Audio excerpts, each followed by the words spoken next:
পথাৰ আমাৰ, বজাৰ আমাৰ আৰু স্বাস্থ্যও আমাৰ। এই লক্ষ্যৰে জোনাইৰ এজন শিক্ষকে শিক্ষকতাৰ বৃত্তিৰ সমান্তৰালকৈ আজৰিৰ সময়বোৰত চলাই গৈছে কৃষি কৰ্ম।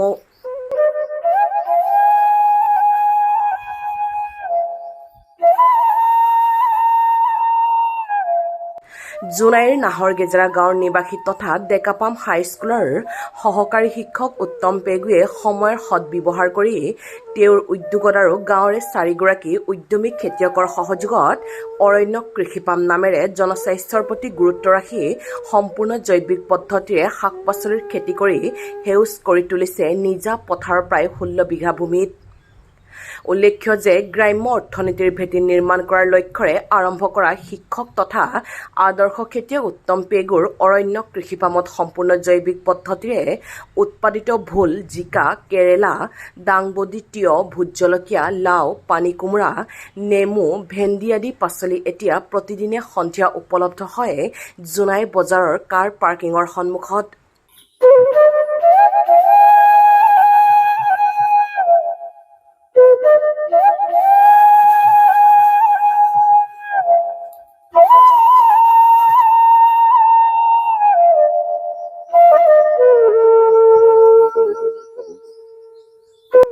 ইফালে অৰণ্য কৃষিপামত সম্পূৰ্ণ জৈৱিক পদ্ধতিৰে উৎপাদিত পাচলিবোৰে জোনাই বজাৰৰ লগতে অঞ্চলটোৰ বিভিন্ন ঠাইত গ্ৰাহকৰ যথেষ্ট সঁহাৰি লাভ কৰিছে বুলি জানিব দিয়ে উত্তম পেগুৱে।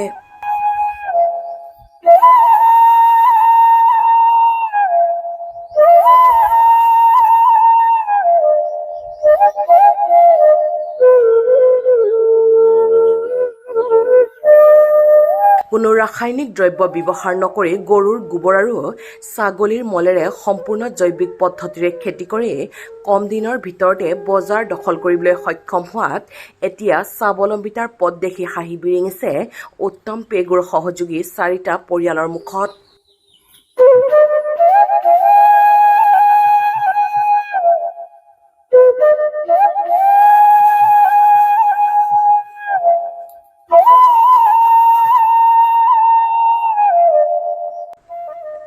অৱশ্যে শিক্ষক তথা আদৰ্শ খেতিয়ক উত্তম পেগুৱে জৈৱিক পদ্ধতিৰে অকল শাক-পাচলিয়েই নহয় তেওঁৰ বাৰীত শ শ তামোল গছ, কলগছ, আম গছ আদিও ৰুই দেখুৱাবলৈ সক্ষম হৈছে নিদৰ্শন।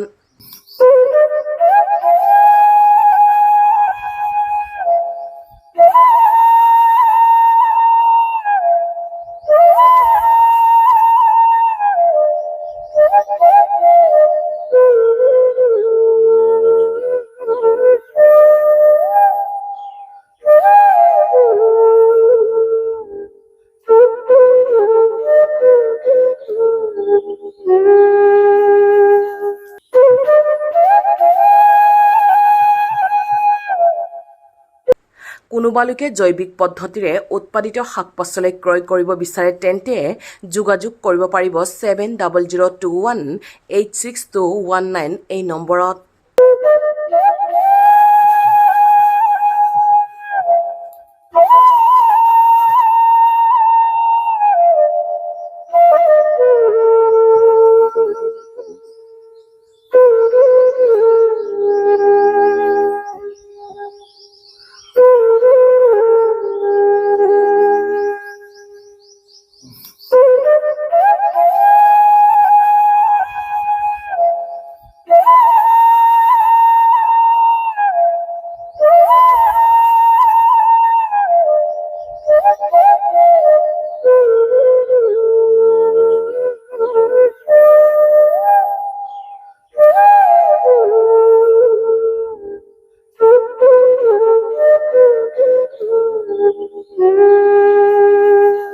আপোনালোক সকলোকে অৰণ্য কৃষি ফাৰ্মলৈ স্বাগতম জনাইছোঁ।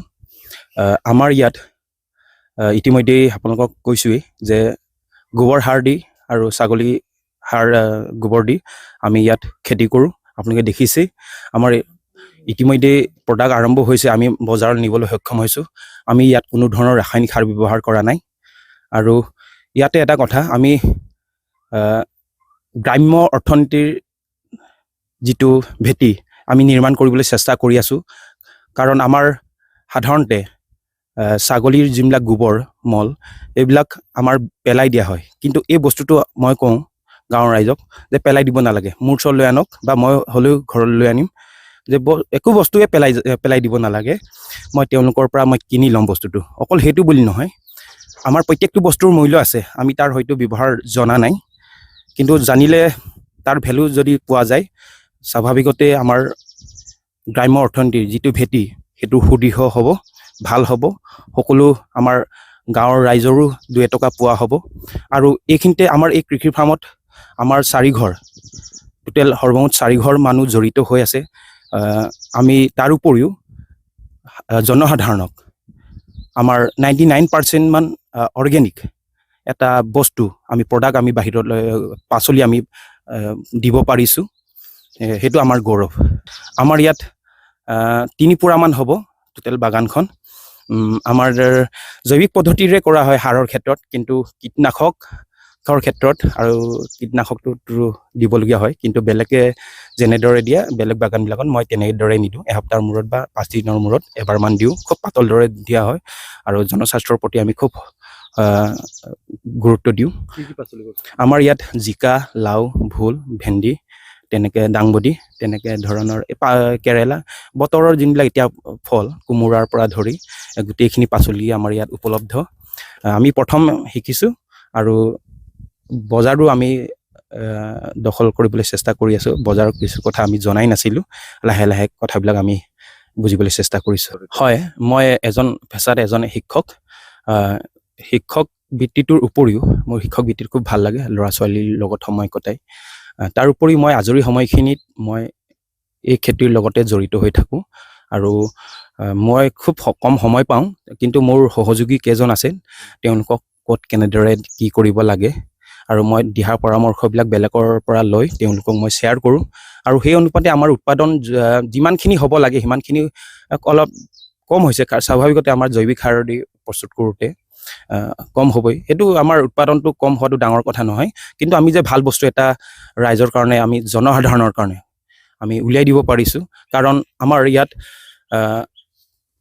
গোটেই আমাৰ স্বাস্থ্য, মূল সম্পদটোৱে হ'ল স্বাস্থ্যটো একচুৱেলি আমাৰ শাৰীৰিক শ্ৰম, শাৰীৰিক কষ্ট আৰু খাদ্যৰ ওপৰতো নিৰ্ভৰ কৰে।